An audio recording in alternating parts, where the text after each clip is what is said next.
Do you want your abuser to rot in hell? This desire may be hurting you the most. Let's say you were abused. Most of us have had some experience of abuse. Maybe it was physical or sexual abuse, or maybe it was emotional abuse. There are so many subtle ways to experience abuse. Even just the slightest feeling of being disrespected can feel like abuse. But let's say you wanted to move past it. How do you do that?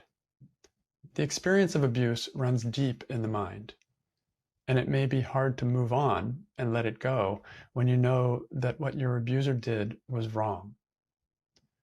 That's why, years after abuse, it's common for people to keep feeling like a victim, powerless and angry.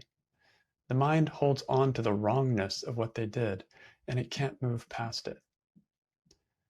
But there's something interesting worth noticing, and it can come out of when you do the work. And I mean by that the work of Byron Katie. I find that one of the keys of letting go of abuse is to notice where I'm still mentally pushing down my abuser. It takes some stillness to see and to feel this.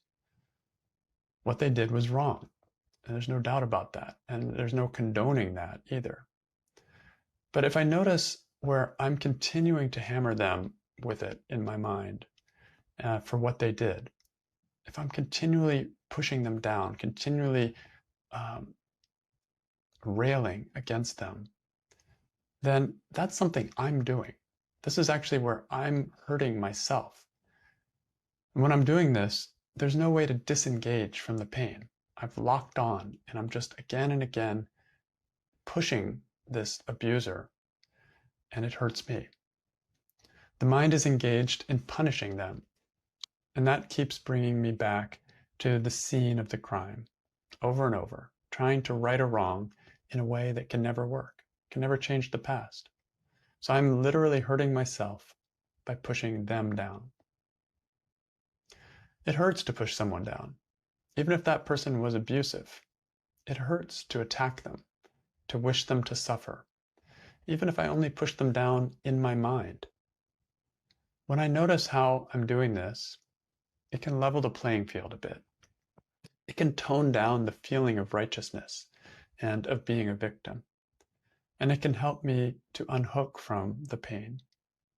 Now there's something I can do to stop my pain. Yes, they were abusive.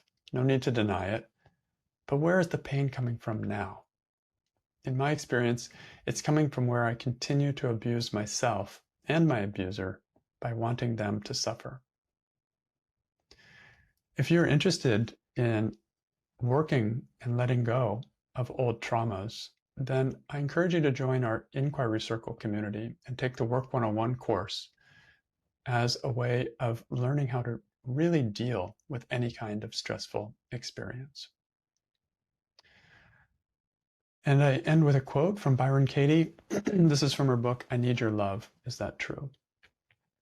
If you haven't undone your painful thoughts, you can get into a bubble bath, you can light candles, recite positive affirmations, pamper yourself in every way, and once you're out of the tub, the same thoughts will come back to haunt you.